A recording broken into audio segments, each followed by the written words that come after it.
Царица Роза 2026, прекрасната Деница Малчева.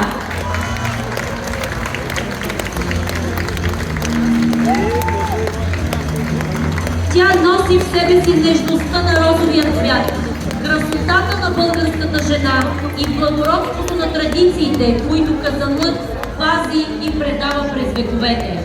До нея, озарени от същата грация и очарование, застават нейните достойни подгласнички. Йоанна Митева.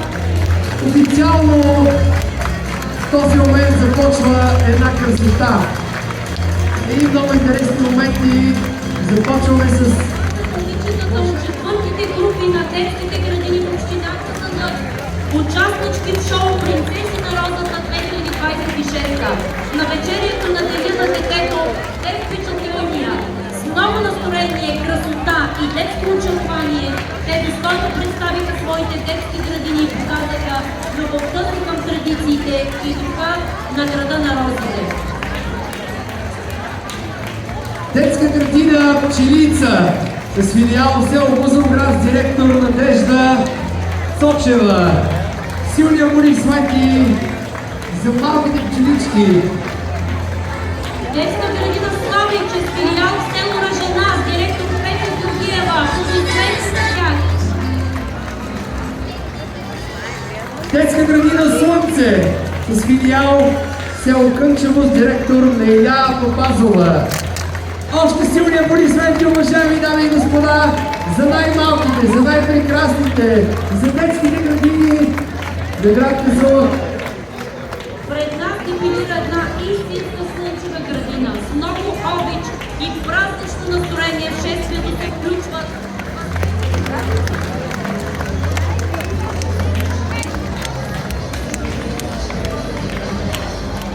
село Розово, директор Теодора Белчева. Колко светна е тук, като истинска прекрасна градина. Не спирайте да ги аплодирате, уважаеми дами и господа, тази красота днес на 123-я празник на розата.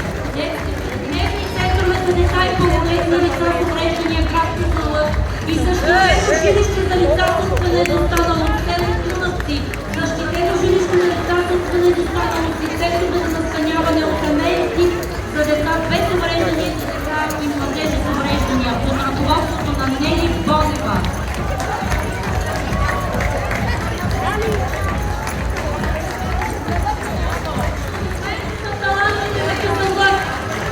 Имаме балетна формация, вокална група, клуб по спортни танци, арт школа.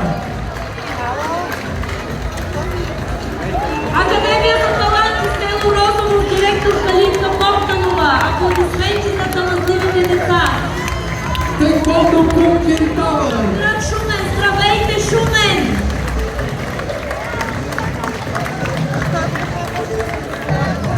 И сега започва блокът с казанлъшките училища. Нека да посрещнем с първите основно училище, кулата директор доктор Симеонова. Традициите на миналото, за силата на настоящето и мечтите за бъдещето вървим напред. Аплодисменти за кулата! Основно училище Чудомир, директор от доктор новаторството, а образованието върви ръка в ръка с иновациите.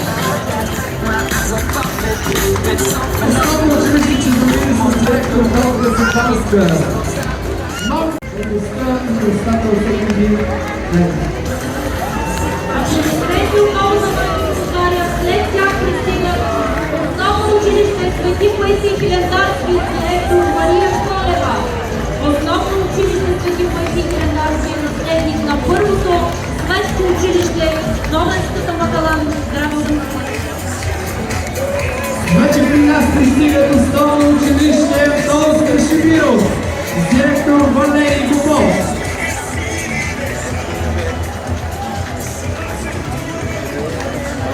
Учениците създават празнична последна история с радост, творчество и любов към розите, към цветята, към природата и към България. Основно училище Никола Вапцаров, директор Цвета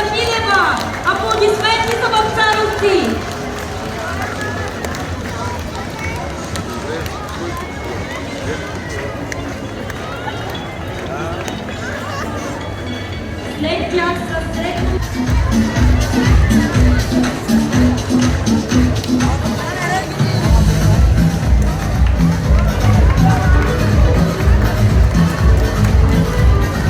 И след тях се задава основно лист доктор Петър Беров, село Лвов.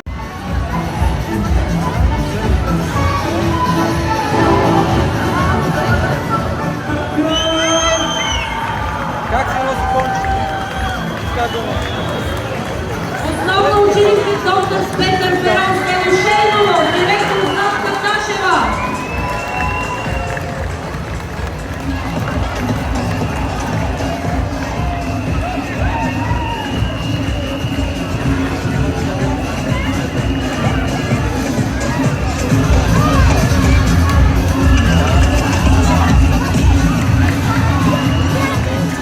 Профилирана природо-математическа гимназия.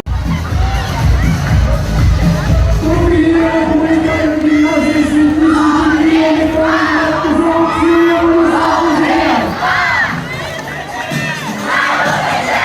Директор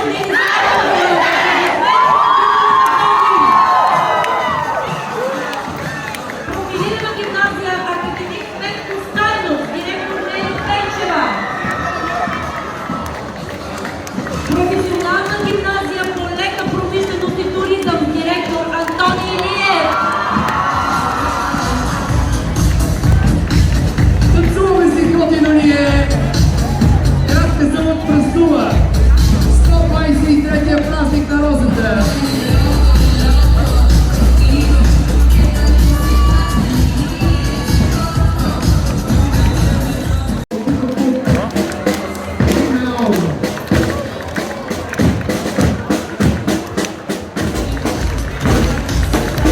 Добре, вие снимате снимка, няма да ви искате.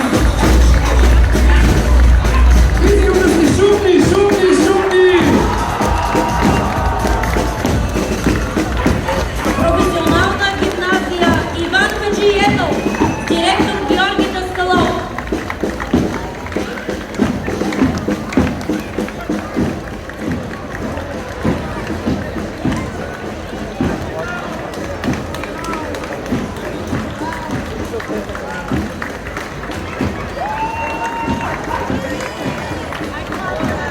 Полицейски 2006 година! Страхотни сте! технически колеж, базата за надминава по средна, нека ги аплодираме.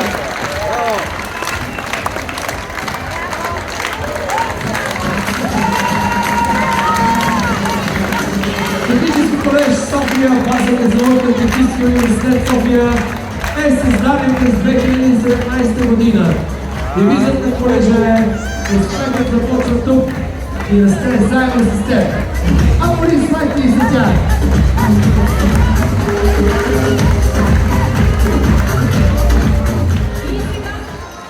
Аплодисменти за тях!